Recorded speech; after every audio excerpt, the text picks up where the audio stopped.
নিম কাঠ কেন আগুনে পোড়াতে নেই? ভগবান জগন্নাথের সঙ্গে জড়িয়ে থাকা এক অলৌকিক কাহিনী। ভারতের বহু প্রাচীন ধর্মীয় বিশ্বাসের মধ্যে একটি বিশেষ বিশ্বাস হলো নিম কাঠ আগুনে পোড়ানো উচিত নয়। অনেকে এটিকে কুসংস্কার মনে করেন, কিন্তু হিন্দু ধর্মগ্রন্থ ও পুরাণে এর পেছনে রয়েছে এক গভীর আধ্যাত্মিক রহস্য। এই রহস্য জড়িয়ে আছে ভগবান ও তার পবিত্র ধামের সাথে। উড়িষ্যার পবিত্র শহরতে অবস্থিত মহাপবিত্র এই ভগবান জগন্নাথ, বলভদ্র ও সুভদ্রার মূর্তি অন্য সব মন্দিরের মূর্তির মতো পাথর বা ধাতুর নয়। এই মূর্তিগুলো তৈরি হয় নিম গাছের কাঠ দিয়ে। এই পবিত্র কাঠকে বলা হয় দারুক ব্রহ্ম। প্রাচীন কাহিনী অনুসারে এক সময় এক গ্রামে একটি বিশাল নিম গাছ ছিল। গাছটি ছিল বহু পুরনো এবং তার চারপাশে এক অদ্ভুত শান্ত পরিবেশ বিরাজ করত।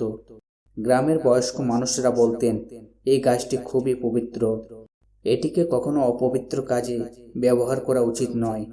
কিন্তু সময়ের সঙ্গে সঙ্গে নতুন প্রজন্মের অনেকেই সেই কথাকে গুরুত্ব দিল না।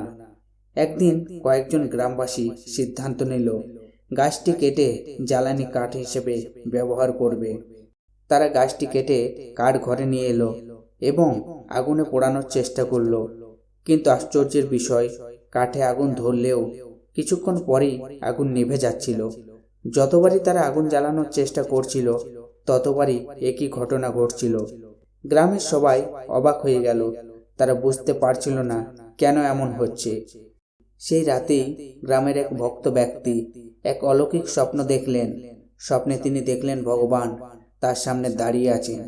ভগবান শান্ত কণ্ঠে বললেন, যে নিম গাছটি তোমরা কেটেছ সেটি সাধারণ গাছ নয়, সেটি আমার সেবার জন্য নির্বাচিত হয়েছে।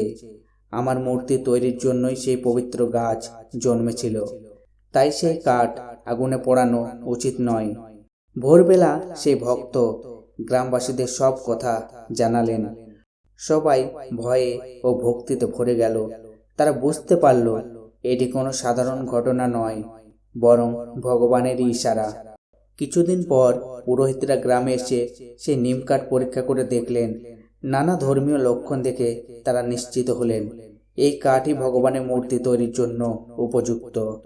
পরে সেই পবিত্র নিম কাঠ নিয়ে গিয়ে ভগবানের নতুন মূর্তি নির্মাণ করা হয়।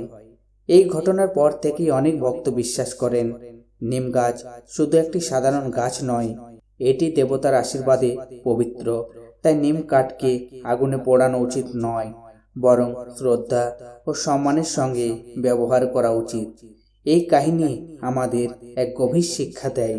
প্রকৃতির প্রতিটি গাছ, প্রতিটি জীবের মধ্যে ঈশ্বরের উপস্থিতি রয়েছে। আমরা যদি প্রকৃতিকে সম্মান করি, তবে সেটি ভক্তির একটি বড় রূপ। তাই বহু ভক্ত আজও নিম গাছকে দেবতার মতো শ্রদ্ধা করেন এবং বিশ্বাস করেন এই গাছের মধ্যে ভগবানের এক আশীর্বাদ বিরাজ করে। ভিডিওটি ভালো লাগলে কমেন্টে ভক্তি ভরে লিখুন জয় জগন্নাথ। ভিডিওটি লাইক করবেন, শেয়ার করবেন।